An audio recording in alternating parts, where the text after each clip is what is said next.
2026 சட்டமன்றத்தில் இங்க கஞ்சா ஆட்சி, போதை ஆட்சி நடக்குது. இந்த ஆட்சியை நாம இந்த தேர்தலில் வீட்டுக்கு அனுப்ப வேண்டும். நம்முடைய தேசிய ஜனநாயக கூட்டணியின் ஆட்சியை மலர வைக்க வேண்டும். நம்முடைய அண்ணன் எடப்பாடியார் அவர்களை முதல்வராக அமர்த்த வேண்டும். அதற்கான தேர்தல் தான் இது. ஆகவே மக்கள் நீங்கள் புதுக்கோட்டை மாவட்ட தலைவர் தம்பி சகோதரர் ஜெகதீஷன் அவர்களுக்கும் இங்கு வந்திருக்கக்கூடிய பொதுமக்களுக்கும் என்னுடைய வணக்கத்தினை தெரிவித்துக் கொள்கிறேன். இந்த தேர்தல் நாம் இங்க கஞ்சா ஆட்சி, போதை ஆட்சி நடக்குது. இந்த ஆட்சியை நாம இந்த தேர்தலில் வீட்டுக்கு அனுப்ப வேண்டும். நம்முடைய தேசிய ஜனநாயக கூட்டணியின் ஆட்சியை மலர வைக்க வேண்டும். நம்முடைய அண்ணன் எடப்பாடியார் அவர்களை முதல்வராக அமர்த்த வேண்டும். அதற்கான தேர்தல் தான் இது. ஆகவே மக்கள் நீங்கள் அங்கு அனுப்ப வேண்டும். அதற்காக நீங்கள் அனைவரும் தாமரை சின்னத்திலே வாக்களித்து என்னை அதிக வாக்குகள் வித்தியாசத்தில் வெற்றி பெற செய்ய வேண்டும் என்று இந்த நேரத்திலே கேட்டுக்கொள்கின்றேன். நான் சட்டமன்ற உறுப்பினராக தேர்ந்தெடுத்து வரும்போது அறந்தாங்கி மக்களுக்காக நான் ஒரு ஏழை விவசாய குடும்பத்தில் வாழ்ந்த சாதாரண பெண். எந்த அரசியல் பின்புலமும் எனக்கு கிடையாது. திட்டங்களை கொண்டு வந்து அவர்களுடைய வாழ்வை சிறப்பிப்பதற்காக அத்தனை திட்டங்களையும் அறந்தாங்கி ஒரு மாற்றத்தை ஏற்படுத்தி, வளர்ச்சியை ஏற்படுத்தி இந்த மக்களுக்காகவே பணி செய்வேன். எங்களுடைய ஆதரவு எனக்கு தர வேண்டும் என்று சொல்லி எனது உரையை நிறைவு செய்கிறேன். நன்றி, வணக்கம். கூட்டத்தினுடைய அலைக்கடலாக இங்கே வருகை தந்து நம்முடைய சார்பாக மிக எங்களுடைய श्री एम स्वामी जी, श्री पी कंचन नाथन जी, हमारे सभी सहयोगी दल के आईजेके के श्री कल्याण मानी जी, श्री अथन माथम जी, मैं और हमारे मंच पे उपस्थित सभी अपने पार्टी के पदाधिकारी நான் இந்த அன்பையும் வணக்கத்தையும் தெரிவித்துக் கொள்கிறேன். अपने मदुरई के मीनाक्षी अमन और तंजावुर के ब्रह्मेश्वर मंदिर की इस पवित्र भूमि को मैं नमन करता हूँ. आप सबको प्रणाम करता हूँ. மதுரை மீனாட்சி அம்மனையும் தஞ்சை பிரகதீஸ்வரரையும் வணங்கி இந்த மண்ணிற்கு பெருமை சேர்க்கும் இந்த புண்ணிய பூமிக்கு வந்திருப்பதில் நான் பெருமை அடைகிறேன். श्री अर्थंगी श्री कृष्ण स्वामी जैसे स्वतंत्रता सेनानी जिन्होंने यहाँ पर अपने संघर्षों के समय 1930 में जब ब्रिटिश हुकूमत काला कानून नमक पर लेके आई थी, उस समय जिस प्रकार से हमारे वेद नारायण मार्च निकालकर उस काले कानून का विरोध करने वाली इस पवित्र भूमि को मैं नमन करता हूँ. பிரிட்டிஷரின் ஆட்சி காலத்திலே உப்பிற்கு வரி போட்ட போது வேதாரண்யம் உப்பு சத்தியாகிரகம் நமக்கெல்லாம் நினைவிருக்கும். அப்போது இந்த ஆரந்தாங்கி மண்ணில் இருந்துதான் திரு சி கிருஷ்ணமூர்த்தி அவர்கள் உப்பு சத்தியாகிரகத்தை நடத்தினார். அவர் வாழ்ந்த மண்ணிற்கு நான் என் அன்பையும் வணக்கத்தையும் தெரிவிக்கிறேன். भगवान बुद्ध की इस पवित्र भूमि को जहाँ से भारतीय संस्कृति, भारतीय सनातन परंपराओं को ताकत और ऊर्जा मिलती है, मैं उसको भी प्रणाम करता हूँ. பாரத பாரம்பரியத்திற்கும் பண்பாட்டிற்கும் கலாச்சாரத்திற்கும் உத்வேகத்தை அளிக்கும் மண் நம் அறந்தாங்கி மண். माननीय प्रधानमंत्री श्री नरेंद्र मोदी जी के लिए तमिलनाडु के लोगों के लिए बहुत ही विशेष स्थान रखते हैं. और माननीय प्रधानमंत्री जी का एक ही मूल मंत्र है, सबका साथ, सबका विकास, सबका विश्वास और सबका प्रयास.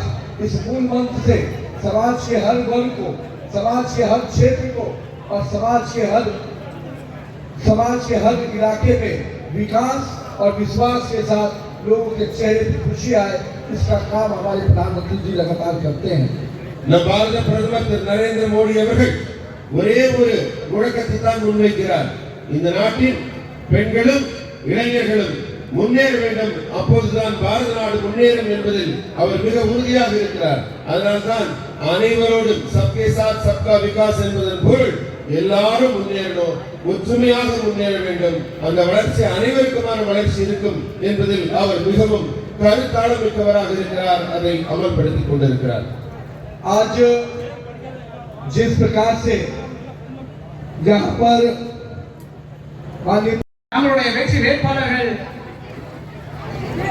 மகிழ்விக்கின்றனர். अपना महान सेगोल जिसको तमिल ऐतिहासिक परंपरा का सम्मान माना जाता है उसको अपने नए संसद भवन में स्थापित करने का काम माननीय प्रधानमंत्री जी ने किया है, जो लाखों तमिल परिवारों के, तमिल समुदाय के लिए और तमिल संस्कृति के लिए एक सम्मान का प्रतीक है, जो हमारे नए संसद भवन में स्थापित हुआ है। அன்பான தமிழ் மக்களே, தமிழ் மக்கள் மேல நம்ம மோடி அவர்கள் கொண்டிருக்கும் உண்மையான பாசத்திற்கு ஒற்றை எடுத்துக்காட்டாக சொல்ல வேண்டும் என்றால் நம்ம மரபின் மகத்துவத்தை போற்றக்கூடிய செங்கோலை எடுத்து சென்று புதிய பாராளுமன்றத்தின் மைய மண்டபத்தில் வைத்தாரே, இதுதான் எங்க தமிழர் மரபு, இதுதான் எங்க இந்திய மரபு என்று பறைசாற்றுகின்றாரே, அவர்தான் உண்மையான தமிழ் மைந்தன்.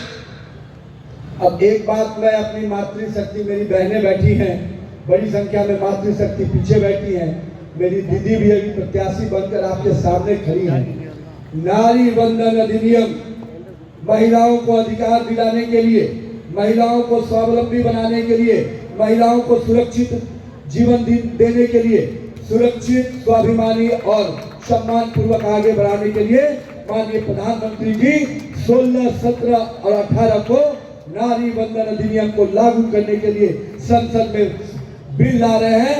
मुझे उम्मीद है कि डीएमके के लोग महिलाओं का तो सम्मान नहीं कर सकते हैं, क्योंकि उनके मन में ये बात है ही नहीं कि वो किसी का सम्मान करे।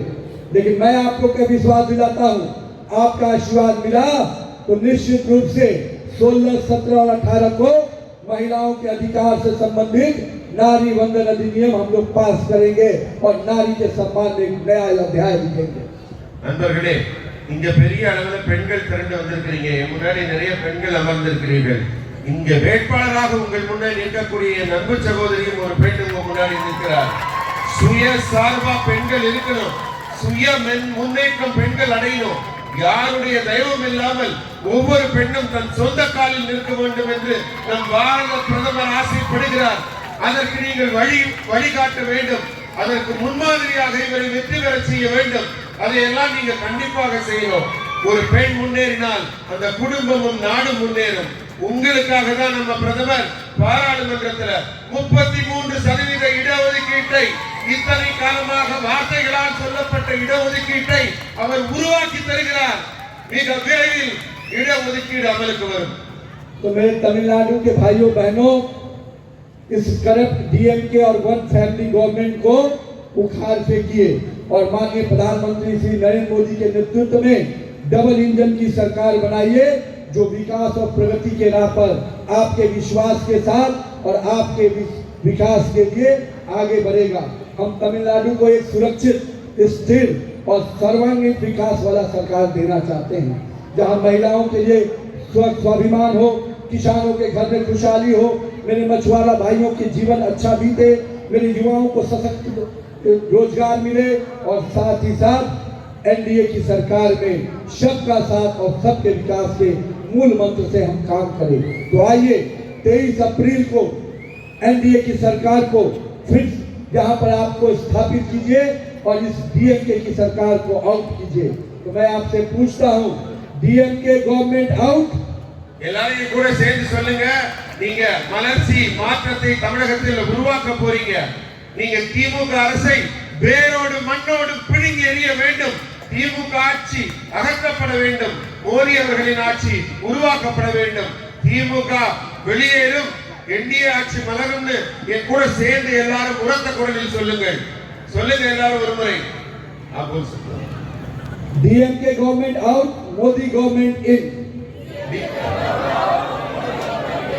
DMK government out, NDA government in. Vetrivel வீரவேல், வெற்றிவேல் வெற்றிவேல். வணக்கம். பாரத் மாதா கி ஜெய். வணக்கம்.